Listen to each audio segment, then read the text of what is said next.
Hey guys, so I am out here in a break between rainstorms. It's been raining all week, every day.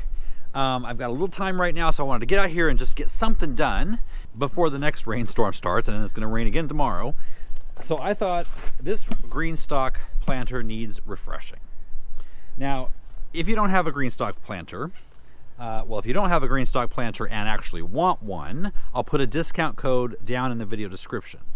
However, if you don't have a Greenstalk planter, but you grow in containers, there's still going to be useful information in this video. If you grow strawberries, I'm going to show you what to do at this time of year to get the best growth out of them, so this summer you'll have great juicy strawberries.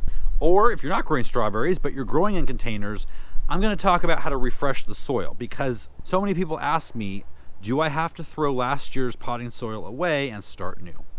So I'm going to go through all that in this video. This is going to be the third year growing strawberries in this. I planted them, 2 years ago, so it's gone through 2 growing seasons, and now we're starting on the third. So the first thing I'm going to do is just go through and start cutting off all of the dead growth from last year. So this is going to be the third year for these strawberries, and I'm even going to take off the leaves that are green. But look a little diseased because they're not really going to add anything. There's a bunch of fresh new growth. I'm going to leave that. These longer leaves, I'm just going to take it off.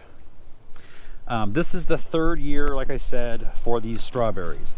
Now, strawberries actually perform their best in their third year. Ooh, any snails like that, we're getting rid of them. So this should be a great year.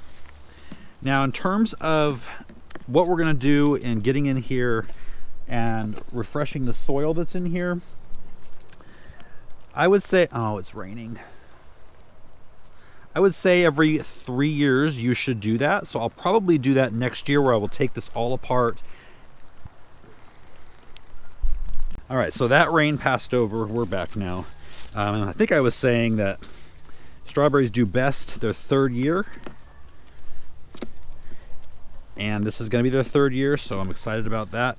But the potting soil in a container like this should be completely taken out and not thrown away. You can still take it out and add a third of fresh compost, fresh potting soil, mix it all up, and then put it back in. Either this or containers, pots, whatever. You don't have to throw it all away. And then what you do take out, that third that you take out, can go in the garden. So anyway, this will be the third year for these strawberries, so we should have a great strawberry year. And then, since it'll be 3 years, I will take all the soil out of this Greenstalk, take the strawberries out, and I'm training the runners of the strawberries and planting them elsewhere. So this year, the runners that these make, so like, well, this is a runner I just cut off. So it sends out a umbilical cord type of thing with a baby on the end. And these babies can be pushed into the soil and just rooted. And then you can cut the umbilical cord and have a whole nother plant.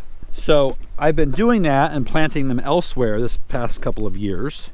This year, however, I am going to, and I'll show you when I do it, but I'm going to let the runners go. Well, first of all, for the first half of the year, from now until July, any runners that this makes, cut off before they're, full grown.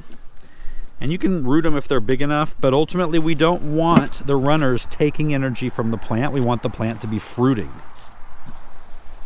After July, then you can start to train some of the runners.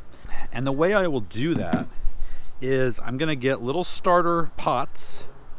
You can use little paper cup or plastic cups or whatever you want to use, and you can clip them to the side of the Greenstalk, fill them with potting soil, and then you anchor this part of the runner right here down into the soil, and it will root. And once it's rooted, then you can cut off the umbilical cord and you can unclip that pot and take it and plant it wherever you want to.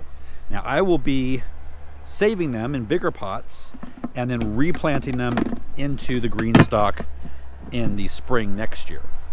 All right, I'm gonna keep cutting these off and then I'll come back. All right, it's already looking so much better.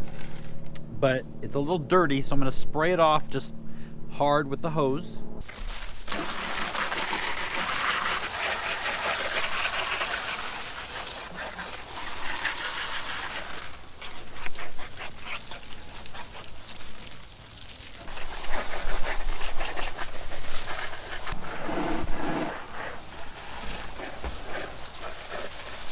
So the next thing we want to do, well, first of all, I found 20 or 30 snails that I've already smushed, but I know that there's more in some of the nooks and crannies in here.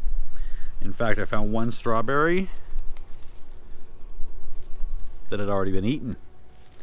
So last year the snails and slugs decimated my crop, or at least the first crop of the year. This year, I'm not going to let that happen, so I'm going to be sprinkling Sluggo Plus, which is an organic solution that will kill snails and slugs. I thought I had a bottle still, but I don't, so it's on order. It'll be here tomorrow from Amazon. And I'll just sprinkle a little bit in each of the pockets. And last year, that took care of them. I think I might have done 2 applications a couple weeks apart, but it took care of all of them. But they're back. Now, I didn't see much need in topping up with more potting soil. They seem to be pretty good. If you do need to do that, get some high quality potting soil, organic if possible, and just top it up where needed. Again, every 3 years or so, you can take all the potting soil out, mix it with some new, 1/3 new to 2/3 old, just to liven it up. If you have something like perennials growing, either in a green stock or in containers, and you need to top the soil up, remember not to cover the crown of the strawberry. They don't like to be buried. They will rot very easily. So the crown of a strawberry is the swollen part. Well, here it's between the umbilical cord and the actual plant itself, but it's this part right here. If this wasn't here, there'd be roots there. So cover the roots, but not the crown, and definitely not the leaves. So not having to top up with soil, I'm going to move on to the next part of just replenishing the nutrients. So for that, I'm going to be using Neptune's Harvest crab and lobster shell and Neptune's Harvest kelp meal. Between the two of those, it offers a really good semi-slow release fertilizer. So I only put these in there at planting time, and then I'll feed throughout the year every few weeks with Neptune's Harvest rose and flowering formula, and that's going to bring on lots of good fruit. And again, I have discounts and stuff for all this down below. And if you have an organic fertilizer that you love, use that. So I'm just going to sprinkle some of each down in each pocket. And the rain's coming and it'll water it in. And with organic like this, you don't have to worry about using too much in terms of burning the plants, because it's not that strong. It's not a chemical solution or a synthetic. It's totally natural, so it's not going to burn your plants. So with a Greenstalk, you water it up here. This is also where you can use a liquid fertilizer, and then it feeds the whole tower.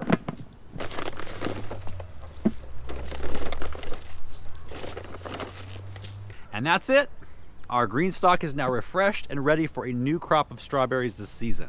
It just took a little cleanup, some fresh soil, some nutrients, but this small effort means big rewards this season.